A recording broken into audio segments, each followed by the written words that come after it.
Ernesto Zedillo lo marcó la crisis económica, la devaluación del peso y el rescate bancario que benefició a una cúpula empresarial a cambio de sumir a millones de mexicanas y mexicanos en la pobreza. Pero también fue sello del gobierno de Zedillo la represión contra la población. Movimientos sociales, liderazgos de izquierda, grupos insurgentes y civiles y cualquiera que se opusiera a las políticas de su administración. Con Ernesto Zedillo como presidente, ocurrieron en México represiones que generaron escándalos internacionales. El 28 de diciembre de 1995, en la masacre de Aguas Blancas, 17 miembros de la organización campesina de la Sierra del Sur fueron asesinados a tiros y otros 23 heridos por judiciales y policías, cuando se dirigían a protestar por la desaparición de uno de sus compañeros. Un acto atroz que el resto de los integrantes de la organización aseguran fue planeado con la participación de diversos secretarios y funcionarios del estado de Guerrero por órdenes del entonces gobernador Rubén Figueroa Alcocer. El gobierno estatal intentó acusar a los campesinos de agredir a la policía para justificar lo ocurrido, pero la evidencia desmintió esta versión y 3 meses más tarde, el gobernador Figueroa Alcocer se retiró del cargo, con licencia indefinida y manteniendo su fuero.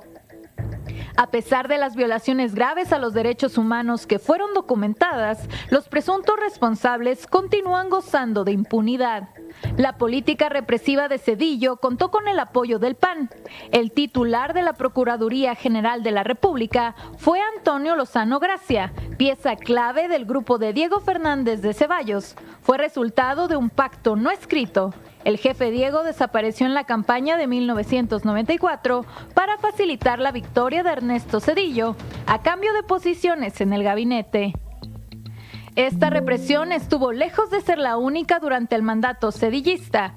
2 años más tarde, en la localidad de Acteal, en el municipio de Chenaló, en la región de los Altos de Chiapas, en el contexto del levantamiento zapatista, en el que las desapariciones y homicidios eran la norma, el 22 de diciembre de 1997, un grupo paramilitar disparó armas de uso exclusivo del ejército contra la organización indígena Las Abejas, mientras el grupo de indígenas tzotziles se encontraba orando en una ermita.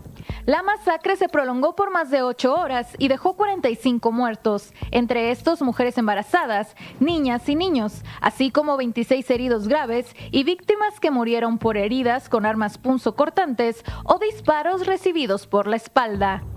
De nuevo, la administración de Zedillo, a través de su secretario de Gobernación, Emilio Choaifet, intentó deslindar al gobierno federal de su responsabilidad en la matanza, algo que fue desmentido, ya que, como el mismo Choaifet admitió, tuvo conocimiento meses antes del ambiente de violencia en contra de la comunidad de la región. Una omisión que le costó el cargo a Emilio Choaifet. La reparación o reconocimiento de la responsabilidad del gobierno en estos hechos no fue dada por Zedillo, sino hasta 2020, 23 años después de la masacre.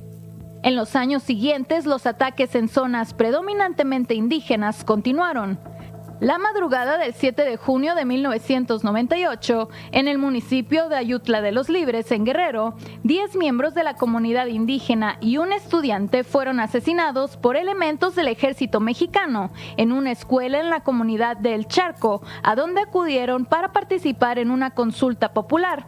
No estaban armados. Luego de ser rodeados, la balacera se prolongó durante 6 horas. Algunas víctimas recibieron el tiro de gracia y por varios días, más de 3,000 indígenas mixtecos quedaron bajo cerco militar.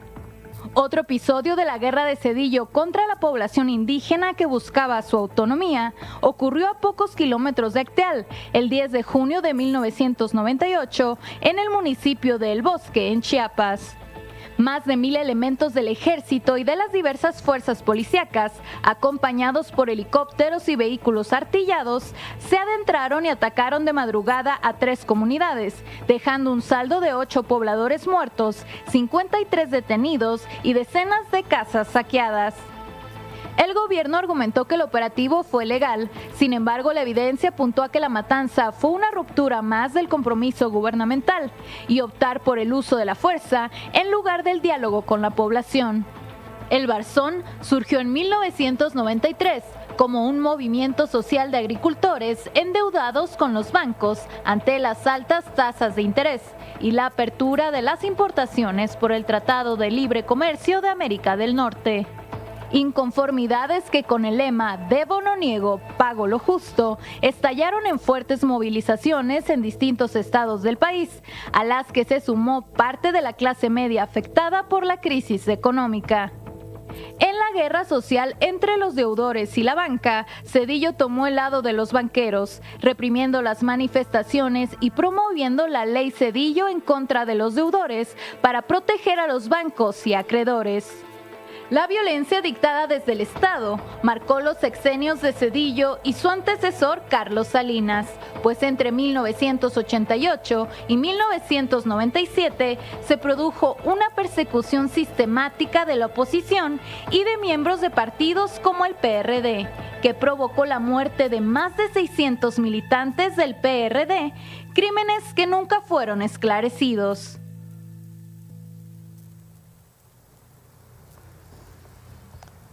¿Por qué ponemos esto?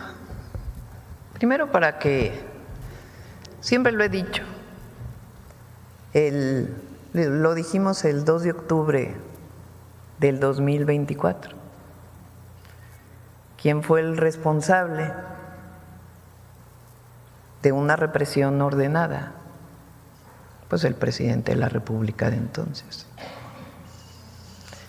Esto es solamente para que los jóvenes de nuevo conozcan el ambiente que se vivía en aquella época.